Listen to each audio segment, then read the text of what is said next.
Welcome back, nerds. Fino here with a guide for Britomante. She's a 5-star Lancer introduced in the Chaldea Tamlin Cup, and she's got her work cut out for her. The Lancer class already features a number of formidable 4-stars that encroach on her basic function, so the bells and whistles are where she'll have to make her name. So let's see if this Paladin of the Fairies is up to snuff. Let's start with protection. Generally good practice. Bradamante has access to Fortress Angela. This grants a 2-hit invuln with NP gain and crit resistance. The NP gain effect does scale with levels, so you'll want to keep this leveled alongside your other important skills. Outside of a few edge cases, I'd take this over Bradamante's other defensive skill, White Feathered Knight, a guts and defense combo. You generally need quite a bit of defense for it to become relevant, and that sort of setup tends to work against the strengths of aggressive quick servants like this. Both versions of this well-rounded Lancer use hybrid buffs. There's Claremont's Merit, which has that as its only effect. On the other hand, Tamlin, Fairy Country, has it alongside a 30% battery. Pretty important stuff. Regardless of which version you favor, you should get the battery to max level alongside the starting charge append skill. But what about Bradamarte's battery? Well, right now it's the subpar Magecraft Removal, which is a targetable 20% battery that cleanses debuffs. 30 is the magic number, and without being able to hit it, Britomante can't do the 50% CE/self-charge combo for an instant Noble Phantasm. This is a severe disadvantage. But a bit less than a year from now, this gets an upgrade transforming it into Angelica Cathay, the lovely Princess's Ring. Not only does it become a proper 30% battery, but it also gains a combination of anti-earth damage and NP gain. Unfortunately, the anti-earth effect only applies to Bradamante regardless of who she targets, so no esports tech. But this does mean that she has a legitimate niche, whereas she was previously just generic. So remember, the one with the ass is good against Earth archers. Another bit of bad news though. Despite the name of the anime being Earth Girl Arjuna, Arjuna is neither Earth nor a girl in this game. What a rip. This leaves one skill unaccounted for, Bradamante's Virtue of Chastity. It's a combo of a Stardump, Star's Return, crit damage, and, most enticingly, debuff immunity for 3 turns. This isn't stack-based either, just 3 turns. Fuck all debuffs. While this package doesn't have much relevance to farming, it does open up the possibility of using the Chest Lancer as a boss killer. Now let's talk Noble Phantasms. Britomart has Bouclier d'Atlante? Why the fuck does a British fairy have a French NP? I swear this game. This is currently an AoE quick attack with a 60% chance to stun enemies for a single turn. It also comes with crit chance reduction, and its overcharge is a single turn's worth of NP damage. I just like coin flip stuns because they're very hard to plan around. Unlike RNG damage buffs, there are a lot of ways an errant stun can fuck you over, potentially overlapping with your protection effects or preventing your enemy from destroying spent supports. Admittedly, not something you have to worry about in farming, but still. Fortunately, this does get an upgrade increasing its base damage and granting a new crit damage effect. The stun's still there though, but the damage alone does make this a formidable force in combination with that anti-earth effect. But what about the other Noble Phantasm? Well, that would be Penetrate Bladude. This is an AoE quick attack with 1 turn of preemptive invuln pierce and anti-riding damage, 50% fixed magnitude. Its overcharge is damage against the rider class enemies. This brings up the distinction between riders and riding. The latter is a trait, and while a lot of riders have it, you can also find it elsewhere. Now at first you'd think, oh, I can use her as a specialist attacker against archers with riding, and while those do exist, the overlap is very limited.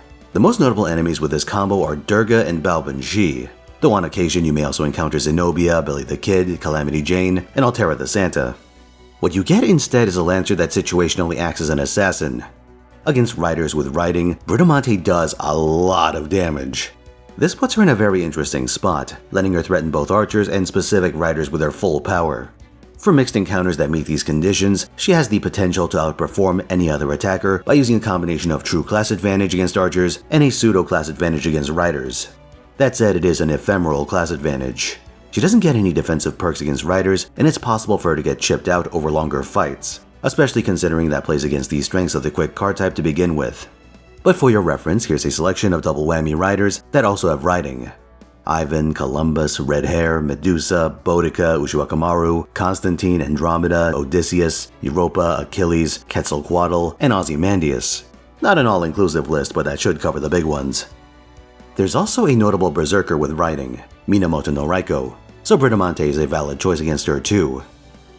Britomante only has Magic Resistance B+ as a passive, and features Anti-Avenger as her anti-class append. You shouldn't get that, but it's pretty interesting considering what happens in Ordeal Call 2. Makes you wonder if that was already planned at this point in time. What was I talking about again? Oh right, Bradamante. Yeah, she's got magic resistance A as her only passive and, get this, an anti-rider pen skill.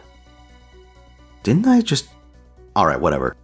Quick attackers like this tend to have a similar set of needs. You run 3 Scotties, 2 rulers, and 1 caster to stack buffs.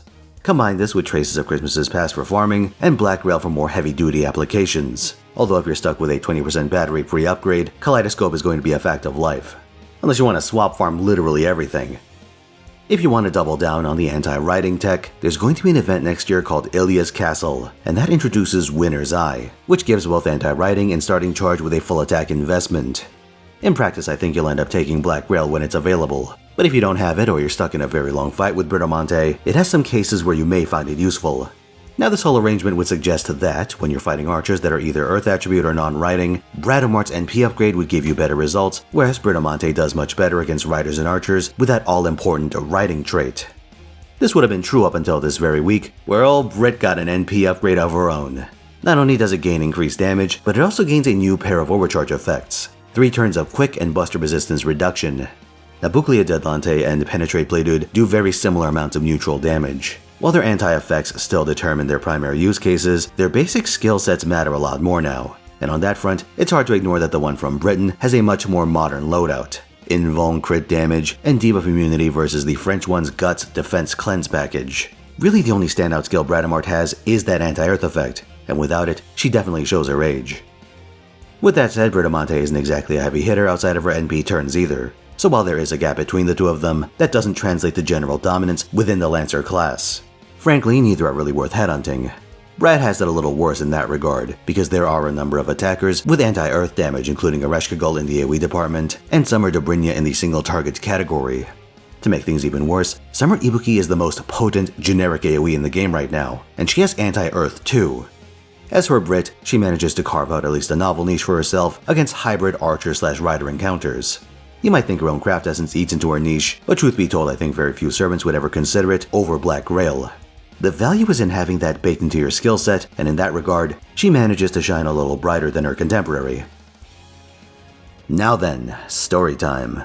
I had a little bit of a mishap with my notes, but rest assured I was able to put Humpty Dumpty back together again, and the script is as good as new.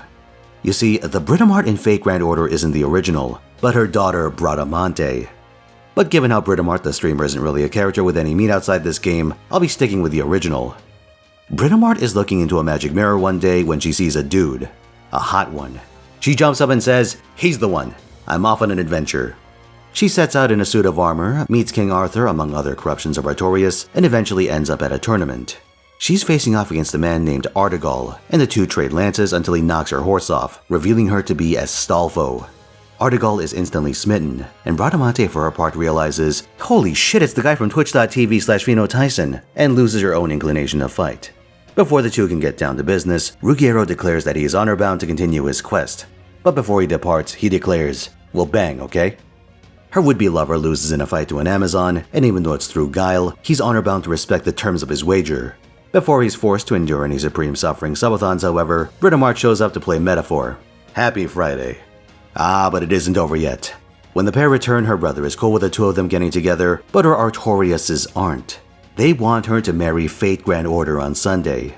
She calls in a favor with Charlemagne, who decrees that the one who would combat Britomart must defeat her in marriage.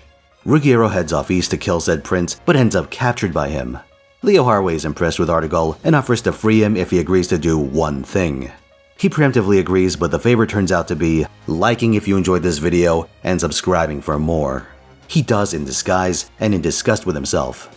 Leo finds him distraught after this victory over Bradamante and learns the truth, at which point he drops his intentions to stream every weekend, leaving the path clear for them. Thanks for banging, guys. Brad if you Brit, Argalia if you trap, and watch me at gacha.gacha/gacha if you come. I order from Fate every grand, and this week, we've got Merlin on Roland, Griff on Hippo, and Snoo Snoo at the usual time. In any case, Noble Phantasm.